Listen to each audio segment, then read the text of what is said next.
बात America Iran युद्ध की। जी हां, अमेरिका और ईरान के बीच आर पार की जंग छिड़ गई है। अमेरिका ने ईरान के भीतर 300 से ज्यादा ठिकाने को तहस नहस कर दिया है, तो जवाब में ईरान ने भी अमेरिकी नौसेना और सैन्य ठिकानों पर सुसाइड ड्रोन और क्रूज मिसाइलों की बौछार कर दी है। यमन से लेकर कुवैत, बहरीन और सऊदी अरब तक बारूद बरस रहा है।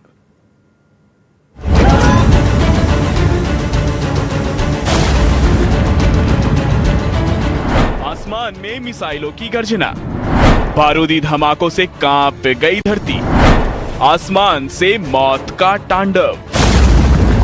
पश्चिम एशिया में जिस बात का डर था, उसकी शुरुआत हो चुकी है। अमेरिका और ईरान के बीच जंग भयंकर और खूनी मोड़ ले चुकी है। ईरान के दक्षिणी तटीय शहर कोनार्क के आसमान से मिसाइलों की ऐसी बारिश हुई कि पूरी धरती दहल उठी। ईरान के मीडिया के मुताबिक धमाके इतने भीषण थे कि मीलों दूर तक उसका असर दिखा। अमेरिकी सेंट्रल कमांड के दावों के मुताबिक पिछले 3 दिनों में ईरान के 300 से ज्यादा सैन्य ठिकानों को मलबे के ढेर में तब्दील कर दिया गया है।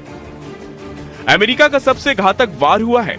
ईरान के सबसे सुरक्षित माने जाने वाले नौसैनिक अड्डों पर अमेरिकी सेंट्रल कमांड ने दावा किया कि उसने समंदर के रास्ते खौफनाक समुद्री ड्रोनों से हमला कर ईरान के बंदर अब्बास सबमरीन बेस और जहाजों की मरम्मत करने वाली नेवल फैसिलिटी को नेस्तनाबूद कर दिया है।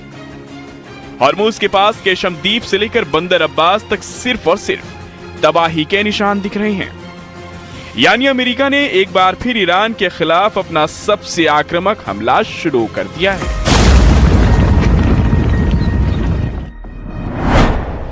ट्रंप की ईरान को धमकी, फिर मारेंगे तबाही लाएंगे।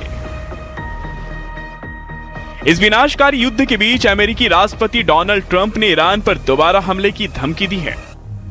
ट्रंप ने साफ कहा कि ईरान के साथ शांति समझौते की कोशिशें सिर्फ एक टेस्ट थी, जिसमें ईरान फेल हो गया है।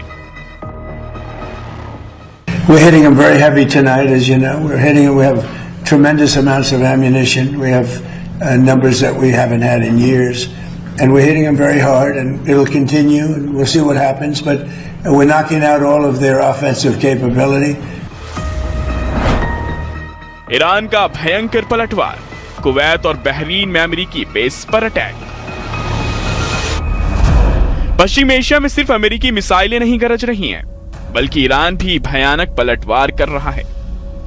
आईआरजीसी ने दावा किया है कि उसने कुवैत में अमेरिकी सैन्य ठिकाने यानी कि फ्यूल डिपो, अमेरिका के अत्याधुनिक पैट्रियट एयर डिफेंस सिस्टम और कंट्रोल टावरों को सुसाइड ड्रोन से निशाना बनाया है।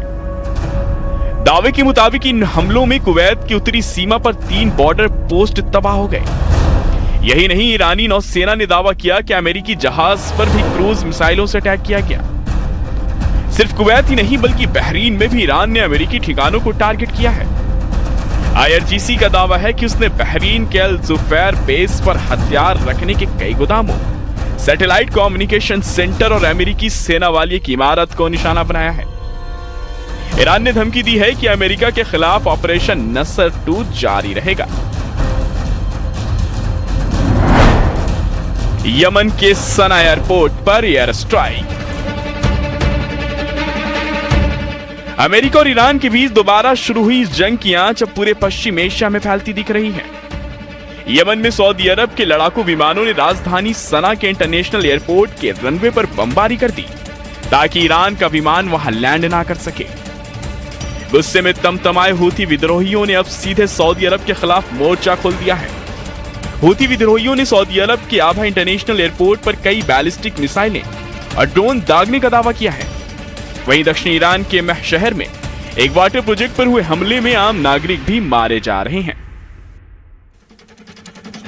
पहले वार, फिर पलटवार, अब धमकी। यानी युद्ध का फिर से तबाही वाला दौर शुरू हो चुका है, जिसका असर सिर्फ पश्चिम एशिया में ही नहीं, बल्कि विश्व के कई देशों में दिखेगा।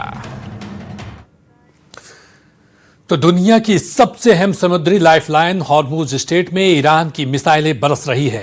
टैंकरों पर क्रूज मिसाइल अटैक में एक भारतीय क्रू की मौत हो चुकी है, जिस पर भारत में ईरानी राजनयिक को तलब किया गया। वहीं इस संकट के बीच हॉर्मुज पर कंट्रोल और सिक्योरिटी को लेकर सीधी टक्कर देखने को मिल रही है। ट्रंप ने कहा है कि हॉर्मुज से गुजरना है तो अमेरिका को 20% सिक्योरिटी टैक्स देना होगा। उधर ईरान अड़ गया है कि इस समंदर का असली बॉस और रक्षक सिर्फ वही है।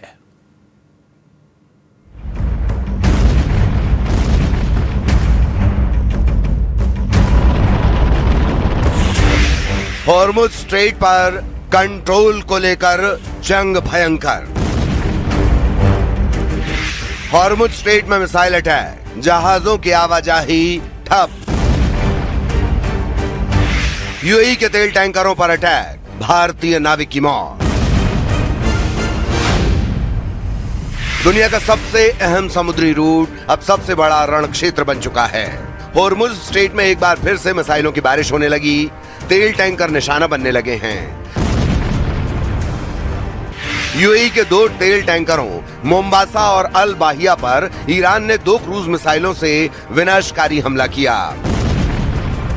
न्यूज एजेंसी रॉयटर्स की रिपोर्ट के मुताबिक ईरानी क्रूज मिसाइल हमले में एक भारतीय नाविक की मौत हो गई, जबकि 8 लोग घायल हो गए। भारत ने इस बर्बर हमले की कड़ी शब्दों में निंदा की है और नागरिक जहाजों को निशाना बनाना तुरंत बंद करने की मांग की गई है। हॉर्मुज पर कंट्रोल को लेकर अमेरिका और ईरान के बीच वार पलटवार जारी है। इस बीच अमेरिकी राष्ट्रपति डोनाल्ड ट्रंप ने ऐसा ऐलान किया जिससे खलबली मच गई। ट्रंप ने ऐलान कर कहा कि अब America guardian of the Hormuz strait बनेगा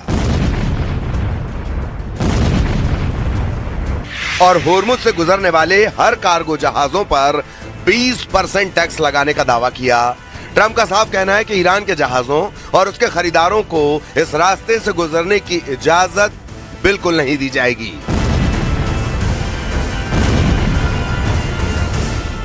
Controlling the straits, we're putting the blockade back, and it's a blockade not for anybody but Iran. In other words, anybody doing business with Iran can't go through. Everyone else will be able to go through. So it's a blockade. It's a very strong blockade. The blockade was probably more effective even than hitting them, but I think the combination is the thing that really does it. Trump के इन दावों पर Iran ने आक्रामक पलटवार किया।